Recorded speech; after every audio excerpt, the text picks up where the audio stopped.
Aujourd'hui, je ne serai pas longue, car je sais qu'après plusieurs années d'efforts et de persévérance pour atteindre ce jour, vous bouillonnez d'impatience de tenir entre vos mains ce diplôme qui marque pour certains la fin d'une formation supérieure. Je sais également, pour avoir été dans cette même position il y a quelques années, que l'inquiétude est à son comble pour nombre d'entre vous qui se demandent si ce diplôme, cette formation, saura porter ses fruits, si l'emploi sera au rendez-vous et si le succès suivra. Oui, chers étudiants, j'en suis que trop consciente, ce diplôme signifie tant pour vous. Je sais aussi qu'au-delà des larmes de joie, des larmes de bonheur, il vous a produit une rivière d'incertitude. Mais je sais aussi qu'en vous appuyant sur vos valeurs, sur vos convictions, vous allez pouvoir sans problème surfer sur des océans d'incertitude, faire face à l'inattendu, à l'incertain. Parce que si le ministre du Commerce a réussi là où c'était certainement moins évident, il n'y a pas de raison que vous ne réussissiez pas.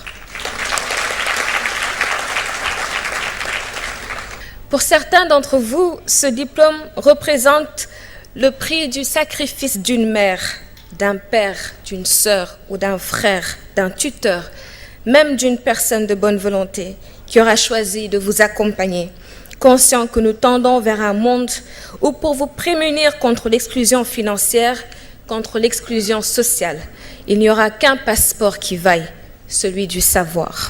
Oui. Oui, chers frères et sœurs, ces braves hommes et femmes qui ont investi dans votre avenir méritent que vous entamiez cette nouvelle page de votre vie qui s'ouvre avec la même détermination, la même abnégation, la même ambition qu'un Léopold Sédar Senghor avait lorsqu'il franchissait la porte de l'Académie française ou que Abdou Diouf avait lorsqu'il traversait le seuil de l'Organisation internationale de la francophonie pour en devenir son secrétaire général. Ils ont beau avoir eu tous les honneurs. Après tout, quoi de plus méritant que d'avoir été président de la République? Mais ils ont compris que le combat pour l'émancipation intellectuelle et sociale de l'Afrique doit continuer.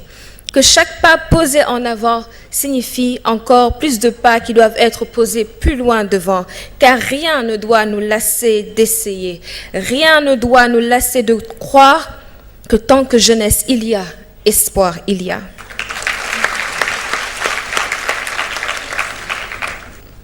Le président Wade disait « Dis-moi quelle jeunesse tu as, je te dirai quel pays tu as ».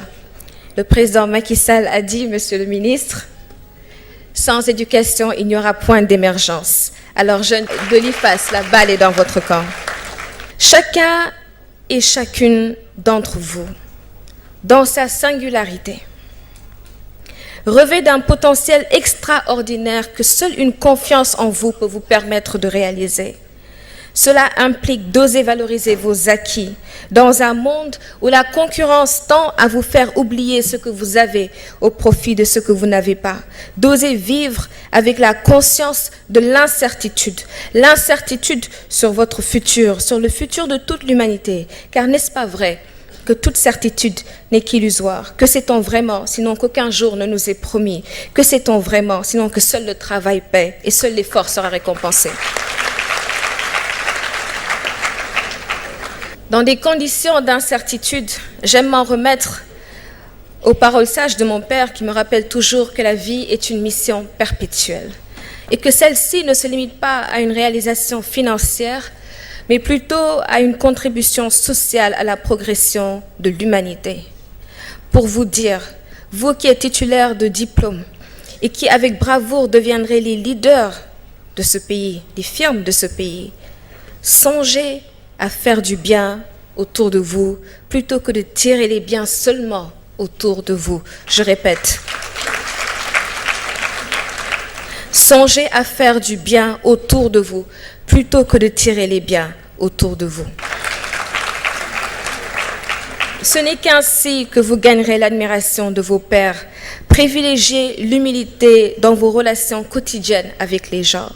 Les plus intelligents d'entre vous seront ceux qui sauront que l'intelligence est une valeur collective, qu'il faut noyer dans une ambition collective au profit d'un meilleur être collectif, car l'un ne peut pas aller sans l'autre.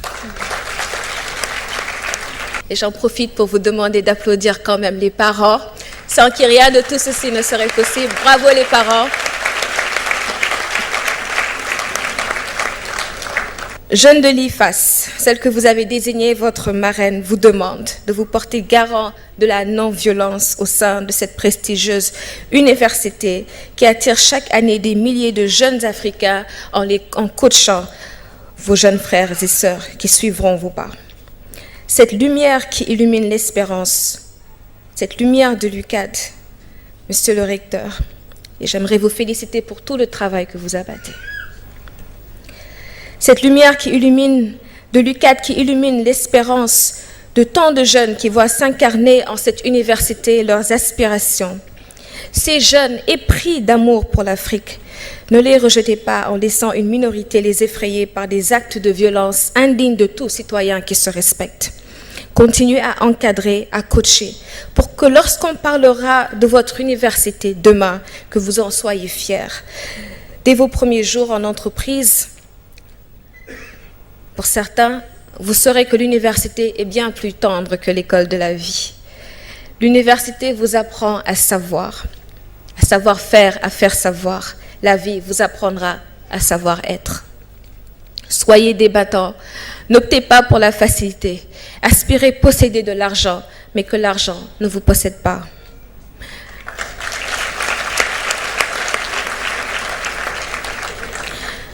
Brillez par vos valeurs. Soyez des citoyens acteurs de développement et non pas des citoyens spectateurs de développement. On ne peut clore sans rendre un hommage appuyé à l'ensemble de la faculté de l'UCAD, avec une mention spéciale à votre recteur, au directeur de l'IFAS, à tous les professeurs qui vous ont permis d'avoir cette éducation pour leur abnégation et leur sens du devoir citoyen. Merci encore une fois aux parents présents aujourd'hui, mais aussi à ceux qui sont restés dans les régions Tambacounda, Diourbel, Podor, Kaolack et qui attendent impatiemment la fin de cet événement pour vous avoir au bout du téléphone.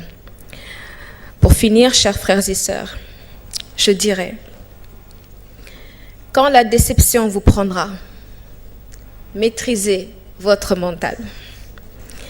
Allez chercher refuge auprès d'un coucher de soleil.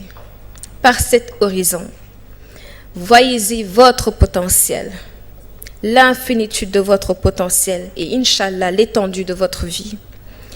Comme ce soleil, songez au réveil prochain et dites-vous que demain est un autre jour et que demain sera votre jour. Alors vous refuserez de laisser la peur ronger vos cœurs et que feignent ces craintes de vos chemins, car seul Dieu est maître de vos destins. Je vous remercie.